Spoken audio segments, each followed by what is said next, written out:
요즘 MZ분들이 부모님들을 부양하려고 하는 그런 마음이 없다. 근데요, 1위가 뭔지 아세요? 부모님께 용돈 드리는 거예요. 이런 것은 마음의 문제가 아니라 시대의 변화일 수도 있다라고 생각할 수 있고요. 의외로 최고의 심리적 유산은 부모님 본인 스스로가 행복한 삶을 꾸려나가는 거, 저는 정말 중요하다고 생각하고요.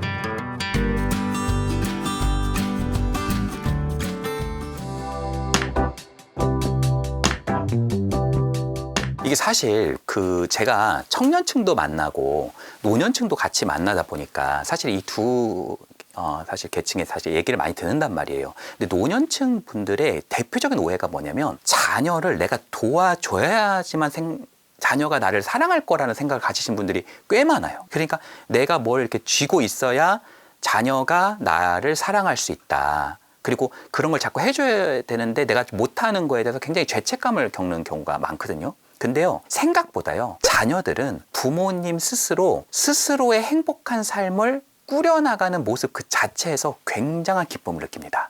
이거는 마찬가지예요. 아까 부모가 자식이 잘 되는 걸 보면서 굉장히 기쁘다고 그랬잖아요. 그러니까 자녀 입장에서도 부모가 자신의 삶을 좀 행복하게 살아가는 거. 전화를 하면 엄마 어디에? 야, 엄마 아빠랑 재밌게 어디 지금 놀러 나왔다. 야, 너무너무 야, 자연 너무 아름다웠다. 그랬을 때 자녀 입장에서도 입꼬리가 올라간다는 거예요. 그러니까 의외로 최고의 심리적 유산은 부모님 본인 스스로가 행복한 삶을 꾸려나가는 거, 저는 정말 중요하다고 생각하고요. 사실 자녀 입장에서는 알거든요. 우리 엄마 아빠가 얼마나 고생했는지, 자기를 키우느라고 그 젊은 날을 다 보내고 얼마나 고생했는지를 잘 알고 있거든요. 제가 한 통계를 보니까 요즘 MZ분들이 부모님들을 부양하려고 하는 그런 마음이 없다.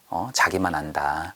자기 것만 챙긴다. 부모 부양 인식, 지금 인식에 대한 통계를 해보면 거의 부모를 부양하려는 사람 없지 않냐. 그렇게 말씀 많이 하시는데, 다른 통계를 보면 MZ분들이 월급 타면 해보고 싶은 2위가 뭐냐면요, 나를 위한 플렉스예요. 내 거 사고, 내 거 옷 사고, 가방 사고, 안경 사고, 이런 거겠죠. 근데요, 1위가 뭔지 아세요? 부모님께 용돈 드리는 거예요. 근데 왜 우리 자녀분들은 왜 나를 부양하려는 마음이 없지? 그게 아니라 대한민국이 부모 세대보다 가난한, 자녀 세대가 부모 세대보다 가난한 첫 번째 세대라는 겁니다. 그러니까 부모님은 자가인 경우들이 많단 말이에요. 자녀는 거의 그런 경우가 없단 말이에요. 그러다 보니까 내가 부모님을 부양한다라는 생각을 거의 못하는 거예요. 부모님 훨씬 더 큰 대가가 있기 때문에. 그래서 이런 것은 마음의 문제가 아니라 시대의 변화일 수도 있다라고 생각할 수 있고요.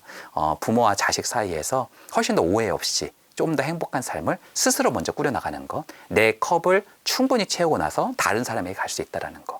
저는 이타심의 반대말을 이기심이라고 불리는 경우들이 있는데, 저는 좀 용어를 다르게 해보고 싶습니다. 이기심이 아니라 자기 돌봄이고요. 이타심이라고 보기보다는 타인 돌봄이고요. 그리고요, 순서가 자기 돌봄이 충분히 돼야 그 토양에서 피는 열매가 타인에 대한 사랑일 수 있다라고 말씀드리고 싶습니다. 사실 굉장히 쉽지 않은 문제라고 생각해요. 왜냐하면 한국적 맥락에서 효는 직접 모시고 돌봐주는 것을 기본 세트로 하고 있어요. 그렇지 않나요? 영화나 드라마 이런 거 보면 거의 그런 게 많잖아요. 특히 옛날 영화는 더 그럴 수 있다는 거죠. 그리고 부모님은 지금 세대보다는 좀 이전 세대잖아요. 그런 컨텐츠들의 그런 문화와 그런 사회 가운데 살아왔다는 거죠. 그리고 어디에 맡긴다? 이거는 뭐라고 생각할 수 있냐면은 책임을 다하지 않는다라고 비춰질 수 있다는 겁니다. 한국의 어떤 지금 현재에서의 정서에서도요.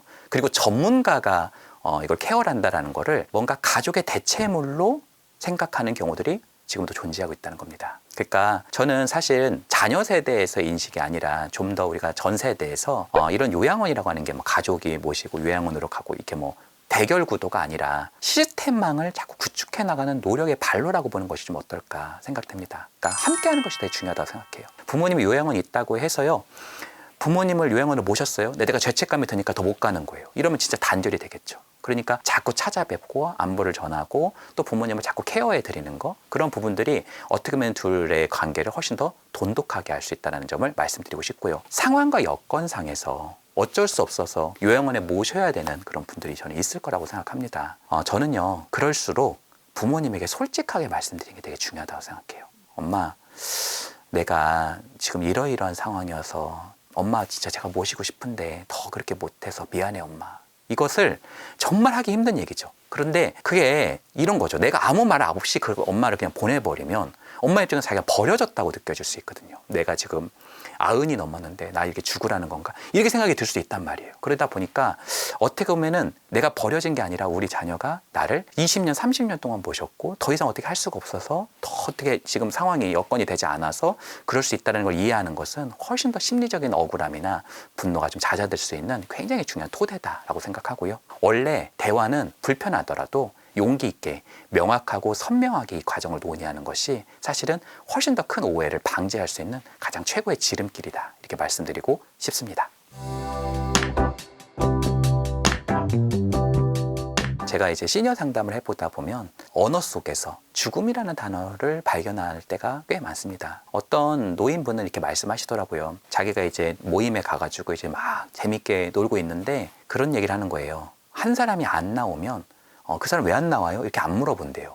왜 안 여쭤보세요? 이렇게 제가 말씀드려보니까 뭐라고 하시냐면요. 죽었을 수도 있다는 거예요. 이게 좀 다르다는 거죠. 그러니까 사실 삶의 끝에 그 저변에는 죽음이라고 하는 것이 도사리고 있는 거고요. 한 번 삶이 시작됐으면 죽음이라고 하는 것은 어떻게 보면은 인류 역사에서 우리가 발견한 가장 최고의 진리가 아닌가 생각됩니다. 저는요, 나이가 들면 들수록 어린 시절부터 지금의 삶을 정리해보는 게 큰 도움이 된다고 생각합니다.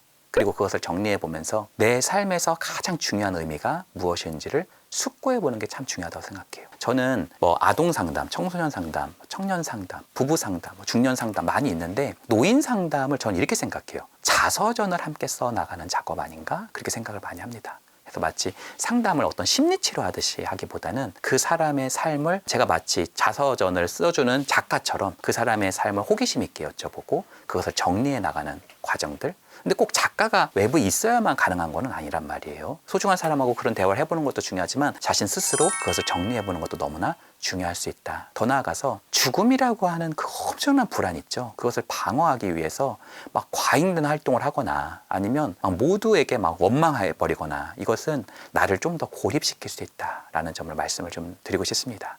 그래서 삶의 목적과 목표를 뭔가 더 물질적으로 더 큰 사람, 내가 더 큰 직위로 올라가야지. 그것보다는 조금 내가 가지고 있는 지혜, 사랑, 기쁨 이런 비물질적인 가치를 전해줄 수 있는 그런 시간으로서 좀 많이 가져보면 어떨까 그렇게 생각을 했습니다. 사실 저는 둘만의 시간을 잘 갑니다. 둘만의 시간이 뭐냐면 이제 배우자하고도 가지만 자녀하고도 가요. 제가 최근에 우리 딸한테 이제 제주도를 갔어요. 근데 제주도를 갔을 때 저희 딸이 말을 타고 이제 온 거예요. 그래서 말을 타고 이제 와서 막 너무 재밌었어 막 그렇게 하는데 제가 같이 이제 차에 타서 둘이서 이제 제주도 여행을 가면서 이렇게 얘기했어요. 공공아, 아빠가 너 진짜 사랑하는 거 알지? 그 말들, 그것들을 내가 어린 시절 때 그런 얘기를 많이 못한 것 같은데 지금도 듣지 않았습니다. 전화해서 돈 드는 거 알잖아요. 공공아, 야, 엄마가 항상 네 편인 거 알지? 또 내가 뭔가 미안한 게 있어요. 그러면 너무 시간을 많이 가기보다는 공공아, 엄마가 그때 그렇게 말해서 야, 너한테 좀 많이 미안하다. 이것이 엄마는 많이 미안해야 될 것 같아. 이럴 것 같으세요? 미안하다는 얘기를 하면요. 아니야, 엄마. 생각보다 굉장히 많이 쌓였을 것 같은데 이게 눈 녹듯이 사르르 녹는 경우가 많아요. 엄마 심지어 나도 나도 미안했어, 엄마. 이렇게 얘기하는 것도 많거든요. 세 번째는요. 얘야, 네가 엄마 곁에 있어줘서 참 고맙다. 이러한 어떤 감정을 담은 정서적인 어떤 언어들은 우리 관계가 무엇인지를 조망하는 굉장히 중요한 뿌리라고 생각합니다. 저는요, 한 엄마를 만난 적이 있어요. 그 엄마가 자녀 때문에 너무 열이 받아가지고 얘를 왜 낳았는지 모르겠다. 얘를 도대체 왜 낳아가지고 내가 이렇게까지 힘든지 모르겠다. 왜 낳았는지 모르겠다 하면서 막 너무너무 화를 내시는 거예요. 그래서 제가 가만히 듣고 있다가 어머니한테 이렇게 여쭤봤어요. 어머님, 맞아요. 어머님께서는 왜 그 자녀를 낳으셨을까요? 제가 이렇게 질문을 드렸더니 별거 아닌 질문일 수도 있는데 그분이 마치 뭐에 한 대 맞은 것처럼 갑자기 멍해지시는 거예요. 그러더니 생각을 하는 거예요. 내가 그러게 얘를 왜 낳았지? 그러더니 갑자기 눈가가 촉촉해지는 거예요. 그러더니 눈물이 막 나시면서 저한테 말씀을 한마디 하시더라고요. 뭐라고 말씀하셨냐면 사랑하니까 낳았죠. 사실은 우리 소중한 사람들에게 그 관계가 어떤 사람인지를 볼 수 있는 가장 중요한 지점이 바로 이 부분이 아닌가 저는 이렇게 생각을 합니다. 저는 이렇게 좀 말씀드리고 싶어요. 대부분의 관계는 무자르듯이 손절하고 어려울 거라 생각합니다. 그리고 손절했다 하더라도요, 시간이 많이 지나면서 좀 후회하는 경우들도 저는 많이 목격을 합니다. 그래서 지금은 그 관계가 엄청 좋은데 지나보면은 그 관계가 정말 안 좋아지는 경우들도 있고요. 정말 안 좋았던 친구였던 것 같은데 시간이 지나 보니까 좀 되게 괜찮은 친구가 돼버리는 경우들도 있단 말이에요. 그러니까 내가 너무 힘들다면 이걸 딱 손절해 버리기보다는 조금 천천히 멀어지는 게 되게 중요한 것 같아요. 얼만큼 멀어지는 게 중요하냐? 적정 온도가 어디냐면은 불편하지 않을 정도. 이것이 되게 중요하다고 생각합니다. 그리고 이렇게 단번에 끊어버리면요. 그 사람한테 오히려 역효과가 나가지고 왜 전화를 안 받아? 왜 안 받아? 아까 내가 문자 보냈는데 문자 못 봤어? 왜 그런 거야? 이게 오히려 싸울 수 있어요. 싸우면 괜찮지 않냐? 문제는 뭐냐면 이렇게 극렬하게 싸우면 다시 또 화해합니다. 이러면 또 더 문제가 될 수 있거든요. 그래서 좀 무자르시 손절하기보다는 관계에서는 밀물과 썰물이 있거든요. 지금은 조금 내가 멀어져야 되는 시기인가 보다라고 생각하는 것이 더 나을 수 있고요. 또 저는 그렇게 생각해요. 타인을 용서해야 한다라는 어떤 생각을 가지시는 분들이 많은데 용서는 당위가 아닙니다. 용서할 수 있는 마음이 우러나야 사실 용서도 할 수 있는 거거든요. 그래서 내가 누군가를 자꾸 용서해야 된다라는 것에 대해서 나 스스로를 막 괴롭히지 않으셨으면 좋겠습니다. 그리고 관계에서 완전한 손절도 어렵지만 사실 완벽하게 화해하는 것도 환상에 가깝습니다. 원래 가까운 관계는 복잡한 거예요. 한번 떠올려 보세요. 이 구독자님께서 엄마 한번 떠올려 보시겠어요? 어때요? 엄마는 사랑하는 존재. 이렇게 딱 하나로만 정립되는 분이 계세요? 그렇지 않을 거예요. 밉기만 한 존재. 그렇게만 얘기하기 어려울 거예요. 사랑하면서 서운하기도 하고 화가 나기도 하고 억울하기도 하고 또 애틋하기도 하고 이런 복합적 감정이 드는 것이 기본적인 인간관계의 속성이라고 말씀드리고 싶습니다. 그리고 마지막은 완벽한 관계는 이 세상 어디에도 없다는 겁니다. 오히려 이만하면 좋은 관계. 이것이 훨씬 더 나은 관계다라고 말씀드리고 싶네요.